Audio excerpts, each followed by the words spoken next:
It is in the moments of your decision that your destiny is shaped.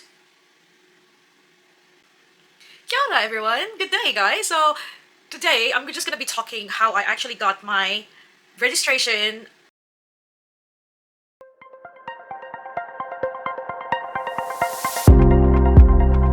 Yes, you saw it right.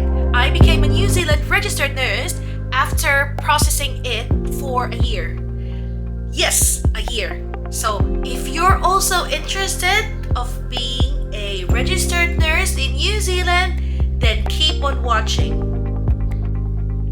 So for those who haven't met me yet, or if it's the first time you seeing my video, my name is Ate Aima, and I'm a registered nurse in the Philippines living here in Australia. So just a disclaimer, guys. I'm not a migration agent, and all that I did was more on do it yourself, or what do you call DIY. So DIY, and with the help of all the people who also did their international qualification, sorted out through the New Zealand registration. So my journey might be different to yours, or might be different to anyone who's watching this video, and that's okay. Because so I made an account for CGFNS, which is known as Commission on Graduates of Foreign Nursing School. So this is the third party agency that New Zealand Council utilizes to have their knowledge-based practice competency of healthcare professionals. After paying for the CGFNS verification, that is where I got the requirements or needed documents that needs to be submitted straight to them.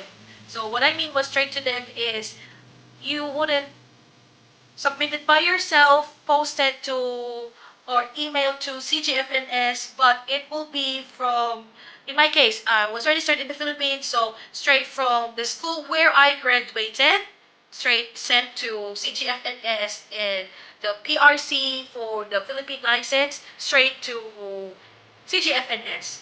So thank you, mom, for doing this to me because I was here in Australia and I really had a huge help from her. Kudos. Next is I scheduled for my OET. So for this, actually, when you're processing your CGFNS, you can also process having an English exam at the same time. So this can be in particular be with while you process your CGFNS or while it gets processed. So also make yourself ready for the English test. So the New Zealand Council accepts only two English exams, which is the IELTS and the OET. In my case, I already had OET before, so I think I'm confident enough to take the OET. How I prepared for the OET, actually, I just watched how to what is the test taking strategies. I think I just did it for 3 hours, and because I'm here in Australia, I felt confident speaking in English. Probably that's why I didn't actually review. Don't take that against me, but it's just because I was working full time, and I think I just gonna have it a go. Because in my head, I'm thinking if it's meant to be, it will be. Luckily, my results for my OET was just enough to the standards that is set by the New Zealand Council. And so that's why by the 30th of September, I was actually invited to apply for New Zealand Nursing Council. So that next is by the 2nd of October 2023, that's when I paid for the Nursing Council of New Zealand application. So this is the waiting time now. So that is actually when I need to pay again. And I know there's gonna be a lot of money, a lot of time during this process, but it's gonna be worth it. Okay? You got this, pal. So because I paid the Nursing Council application for New Zealand by the 2nd of October, meaning I'm still under the old pathway. So if you want to learn about the old pathway and new pathway, there's already a lot of information about it in the website, so have a look through it. After waiting for almost 4 months since I applied for the Nursing Council in New Zealand, I got my case manager. So the day that I got my case manager was the 30th of January. So when I was assigned for a case manager, this is helping me to explain regarding the employment gap of not working as a nurse for that time almost 5 years, so 4.5 years. So I did an explanation, and I also did some information that I've never been out of healthcare practice. I'm still in line to healthcare, so that actually helped me. So for 4.5 years, I've been working in aged care as in the community as a support worker. So I've never been out of it. So now I'm actually working as a case manager. So I'm still in line to the healthcare. So I wasn't out of practice by the time that they asked me. So that's all of it. Like most of it that they need, like they really need to know if it's something that they need to reassure and get if you're really still qualified to do the practice or do the competency assessment program.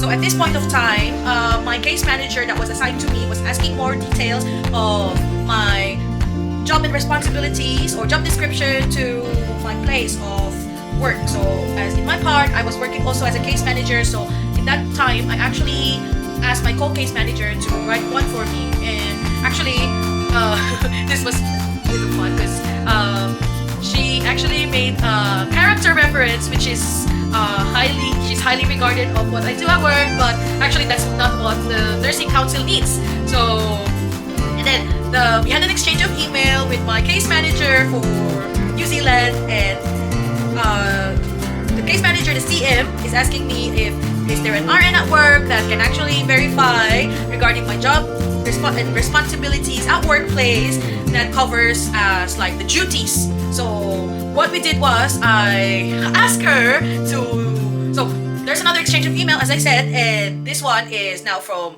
another person. So I asked my RN at work if she can do that for me. So yeah, so she was happy to do it. And after that, so that was already on the 8th of February when we submitted the referral letter from the RN from my workplace. And it took a bit of time. Actually, it took 3 weeks until I actually got my CAP letter release, because I was actually a bit nervous during that time because of course it took a lot, and I was actually already exchanging emails again to the case manager, and she was telling me she's gonna refer me to her boss or to someone higher up than her, so and get my like verification, I think, or more on approval or disapproval, something like that. So that was what I was thinking. So and then 22nd of February, that's when I get the CAP letter release, which is so at the same day where I got my case manager assigned, I also applied for the ICHC. So the ICHC is the International Criminal History Check. So in my case, because I've been living here for 5 years, so I need to have the ICHC here in Australia and also in the Philippines. So this will also have a different guidelines about it, but yeah, so literally speaking, you need to have a police check that is from where country that you stayed for the past 6 months in 10 years. So next you need to sort out is for the visa. So in my case, I just paid 17 Australian dollars to have the NZETA. So apparently this will be different to what kind of visa you're gonna apply. In my case, because I have a Australian residency visa, so I just need to pay for 17 Australian dollars. So after receiving my CAP letter, I was lucky that I was able to utilize the link that was sent to me to enroll for CAP nursing school. So, oh my gosh, I was so thankful that it just went to until the 22nd, actually the 23rd. I enrolled to dance. I mean, I registered to dance school for the camp. Then, on the 1st of March, I was lucky that they offered me a place for the competence assessment program, which is the camp, which is a step away to being a New Zealand RN. So, by this point of time, I made sure to submit all the documents that they require as well. Just so you know, the school that I enrolled to offers online for the theory. So this part, I finished all the requirements and I paid for the part one. So all the fees, all the payments, all the financial aspect of this video will be at the end. So keep on watching and I'm gonna break down all the expenses, okay? Now is the part two. So for the part two, that means that I need to go to New Zealand for placement part of it. So for that, I also need to pay uh, for replacement, and I will all include the expenses at the end of this timeline. I was offered to have the placement by 20th of May. Oh, so lucky, and then that placement is good for 4 weeks. So I was there. I went to New Zealand for 4 weeks and did my placement there up until 14th of June. Then, on the 18th of June, I got an email from the nursing council that they need more requirements from me. So, what I did wrong with this is because, as I said previously, the ICHC, the International Criminal History Check, I just submitted the one in Australia and I didn't submit. I missed the part where I submit the one from the Philippines. So, I did it again. So, I did the verification, went to the homepage of the ICHC again, and I waited for the Philippines one. So by the that's on the 18th. After submitting all the documents, I think I'm finally hooked. So after that, I received an email from the Nursing Council of New Zealand, 6th of July. So by the 6th of July, they have mentioned in their email that the application is now complete and recommended for registration pending final approval. So I received this email. After a day of receiving this email, this was Saturday. I was surprised because it's a weekend, and of course, who works on the weekend and in the office, but in the good office of New Zealand, they were busy, and then they were doing, they were hardworking people. Definitely, that's why I received the email on that day, and finally, I was invited to apply for ABC on the 7th of July. So I was actually on my phone the whole time.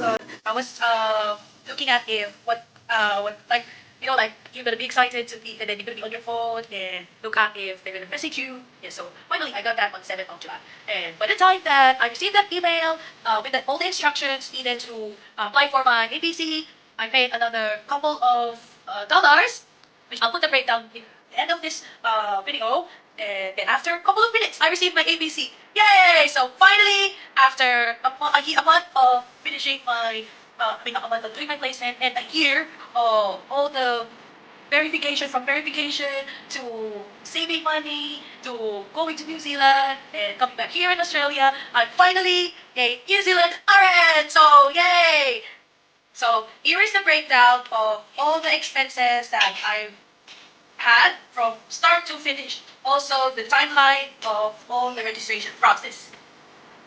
So this is the timeline and cost of all my expenses just to get my registration sorted. As you can see, it's from the 12th of June until the 7th of July.